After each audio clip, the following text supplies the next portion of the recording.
அதிசய காரியசித்தி தாயே ஓம் வாராகி நமோ நமக. அனைவருக்கும் வணக்கம். நான் உங்கள் தோழி கலை. இன்னைக்கு நம்ம சேனல்ல திருத்தணி முருகன் கோவில் பற்றின சுவாரஸ்யமான தகவல்களை பார்க்கலாம்.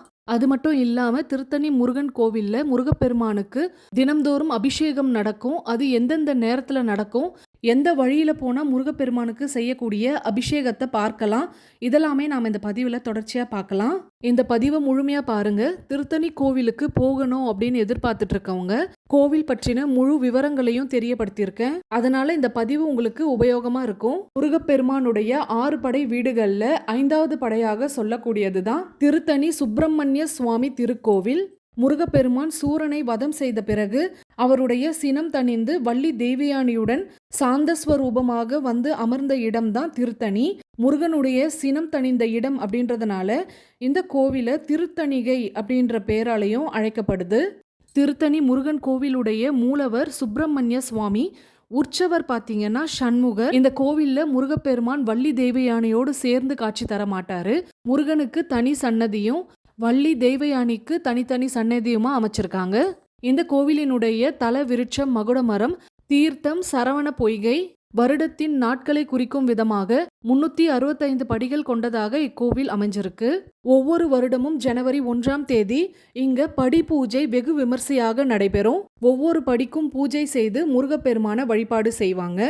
அதே மாதிரி ஆடி கிருத்திகை அன்றுதான் திருத்தணி முருகனுக்கு காவடி எடுப்பாங்க.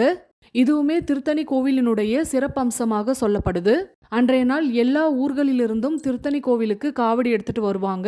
முருகனுக்கு வேண்டுதல் வச்சிருக்கவங்க நடைபாதையாக காவடி எடுத்துட்டு வருவாங்க. மற்ற கோவில்கள்ல இருக்க மாதிரி இங்குள்ள முருகன் பக்கத்துல வேல் இருக்காது. முருகப்பெருமானுக்கு அலங்காரம் செய்யும் பொழுது மட்டும் வேல் சாற்றப்படுது. மற்ற நேரங்கள்ல சக்தி ஹஸ்தம் அப்படின்னு சொல்லக்கூடிய வஜ்ர வேலுடன் முருகன் காட்சி தருவாரு. ஏன்னா முருகப்பெருமான் கோபம் தணிந்து காட்சி தரும் தலம் அப்படின்றதுனால இங்க முருகன் கையில வேல் இருக்கிறது கிடையாது. அது மட்டும் இல்லாம சூரனோடு போரிட்ட பிறகு இங்க வந்ததால் போரிட்டதன் அடையாளமாக மூலவரினுடைய நெஞ்சில் பள்ளம் இருப்பதை இப்பொழுதும் அபிஷேகம் செய்யும் பொழுது பார்க்கலாம்.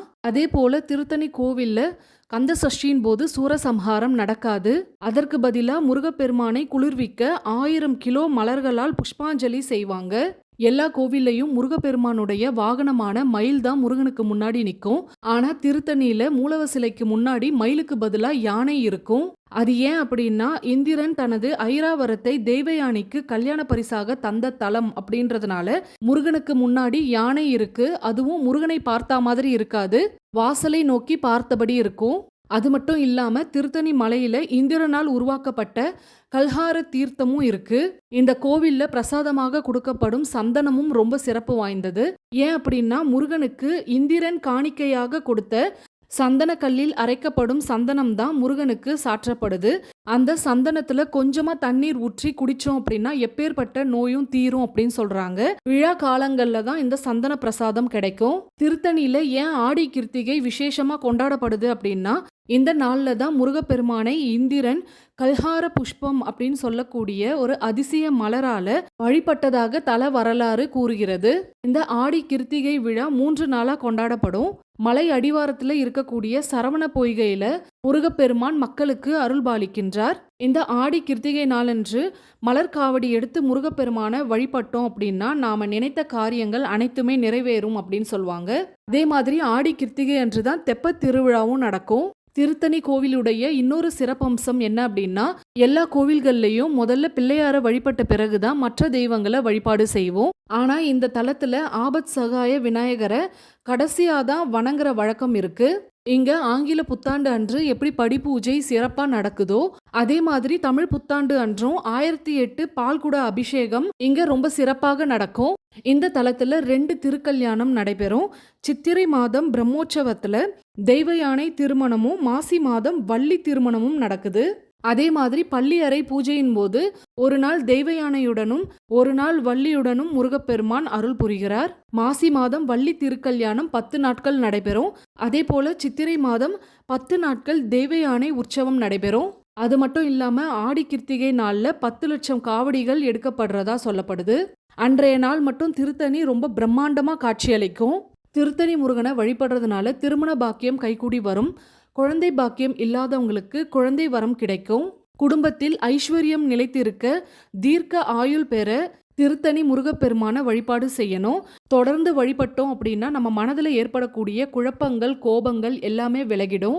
ஒரு முறையாவது திருத்தணி முருகப்பெருமான தரிசனம் செய்துட்டு வந்தீங்க அப்படின்னாலே உங்க வாழ்க்கையில பெரிய மாற்றங்கள் ஏற்படுறத கண்கூடா பார்க்க ஆரம்பிப்பீங்க. நாங்க 10 வருஷமா திருத்தணி கோவிலுக்கே போக முடியாம இருந்தது. எங்க ஊர்ல இருந்து வண்டியில போனாலே 1 மணி நேரத்துக்கெல்லாம் திருத்தணி போய் சேர்ந்துடலாம். ஏதோ காரணத்தினால எங்களால போக முடியாமே இருந்தது. முருகன் கோயிலை பொறுத்தவரை நாம மனசு வச்சாலாம் உடனே போயிட முடியாது. முருகனே அழைப்பு கொடுத்தால் மட்டும்தான் அந்த கோவிலுக்குள்ள நம்ம போக முடியும்.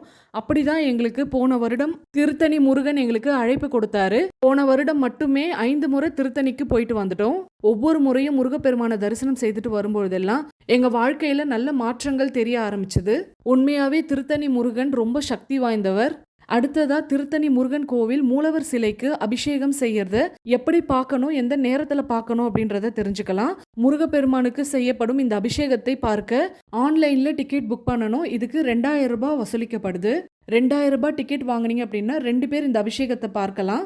நாங்கள் டிக்கெட் புக் பண்ணாமையே அபிஷேகத்தை பார்த்தோம். அது எப்படின்னா, ஷார்ப்பாக மதியம் 12 மணிக்கு கோயிலுக்கு போயிட்டீங்க அப்படின்னா 2000 ரூபாய் டிக்கெட் புக் பண்ணிட்டு வராங்க பாருங்க. அதே வழியில 200 ரூபாய் டிக்கெட்டும் கொடுப்பாங்க. இந்த அபிஷேகத்தை பார்க்கறதுக்கு 70 பேர் உள்ள அலோடு. அது வரைக்கும் தான் டிக்கெட் கொடுப்பாங்க. அதனால தான் முன்கூட்டியே போய் நீங்கள் நின்னுட்டீங்க அப்படின்னா அந்த டிக்கெட்டை வாங்கிடலாம். முதல்ல அபிஷேகத்துக்கு புக் பண்ணிட்டு வரவங்கள உள்ள விட்டுருவாங்க. அதுக்கு அடுத்ததா 200 ரூபாய் டிக்கெட் கொடுக்க ஆரம்பிப்பாங்க. ஒரு சிலர் அபிஷேகத்துக்கு புக் பண்ணிட்டு வர முடியாம போயிடும். இந்த மாதிரி சந்தர்ப்பத்துல 200 ரூபாய் டிக்கெட் வாங்கினவங்களும் முன்னாடியே உட்கார்ந்து முருகப்பெருமான பார்க்குற வாய்ப்பு கிடைக்கும். 12:30 மணில இருந்து 1:15 வரைக்கும் முருகனுக்கு அபிஷேகங்கள் நடக்கும். இந்த சமயத்துல ஃப்ரீ தரிசனம் கிடையாது. அங்க க்ளோஸ் பண்ணி வச்சிருவாங்க. முருகனுக்கு பால் அபிஷேகம், தேன் அபிஷேகம், பஞ்சாமிர்த அபிஷேகம், திருநீறு அபிஷேகம் தினமும் செய்யப்படும். முருகப்பெருமான் 4 முறையும் எங்களுக்கு வெள்ளை வேஷ்டி கட்டிட்டு ரொம்ப சிம்பிளா தான் காட்சி கொடுத்தாரு.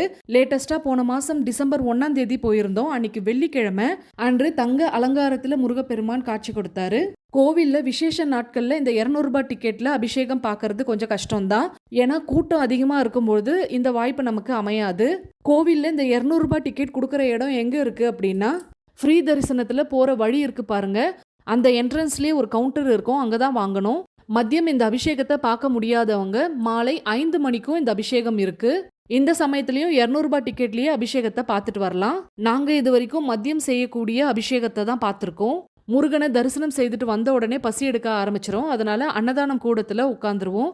வீட்டில் நான் சமையல் செஞ்சு வச்சுட்டு வந்துருவேன். ஆனாலும் இங்க உட்கார்ந்து அன்னதானம் சாப்பிட்றதுல அவ்வளோ ஒரு விருப்பம். இங்க வடை பாயாசத்தோட அன்னதானம் ரொம்பவே ருசியா இருக்கும். திருப்பதியில எப்படி பரிமாறுவாங்களோ அதே மாதிரி தான் இங்கேயும் பரிமாறுவாங்க. முதல்ல சாம்பார், அதுக்கப்புறம் ரசம், அதுக்கப்புறமா மோர். நாங்கள் எந்த முருகன் கோவிலுக்கு போனாலும் கண்டிப்பாக அங்கே அன்னதானம் சாப்பிட்ருவோம். ஏன்னா முருகன் நமக்கு படி அளக்கிறத நாம உதாசீனப்படுத்தக்கூடாது. முருகப்பெருமான் வள்ளியை மணந்த இடம்தான் திருத்தணி.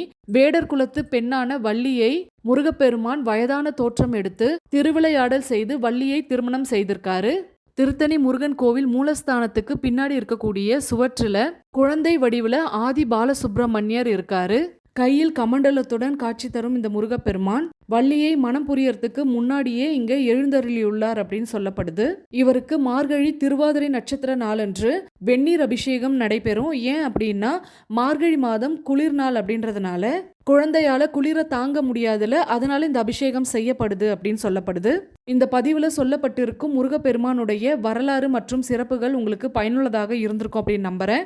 உங்களுடைய உற்றார் உறவினர்கள் யாராவது திருத்தணிக்கு போகணும் அப்படின்னு நினைக்கிறாங்கன்னா அவங்களுக்கு இந்த பதிவை ஷேர் பண்ணி விடுங்க. முருகப்பெருமானுடைய அபிஷேகம் பார்க்க உங்களுக்கும் வாய்ப்பை ஏற்படுத்திக்கோங்க. மற்றவர்களுக்கும் அந்த வாய்ப்பை ஏற்படுத்தி கொடுங்க. கண்டிப்பா முருகப்பெருமான் உங்க எல்லாருடைய உள்ளத்திலும் குடிகொள்வார். மீண்டும் அடுத்த பதிவில் சந்திப்போம். அதுவரை நன்றி, வணக்கம்.